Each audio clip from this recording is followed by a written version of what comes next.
Through many of our class readings, discussions, and case analyses, it has become painfully clear that many of the men and women who have the power to influence and make reforms in our nation's educational system, the same men and women that some call the leaders of education in our country, have it completely wrong when it comes to standardization.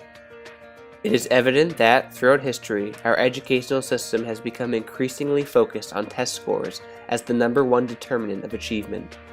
It is my firm belief that the most pressing issue facing education in the United States today is the dedication to standardization and the lack of creativity in the classroom.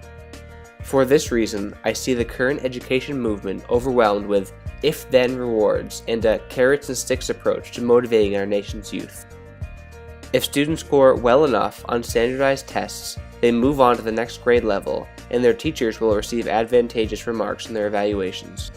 This creates an environment and mindset that allows both the student and the teacher to alter the way they view learning and education as a whole, and learn to value this false sense of extrinsic motivation. Students should not be motivated by standardized tests, as they find no true meaning and value in them. Similarly, teachers are now motivated for all the wrong reasons, some of which include job security or financial incentive.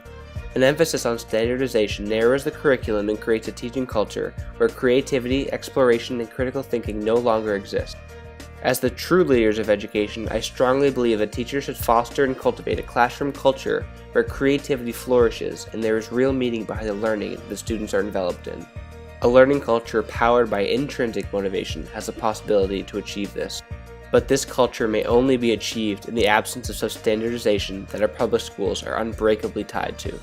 I strongly believe that teachers should have more say and autonomy in what they teach and how they teach it. This starts with more selective and rigorous teacher training programs.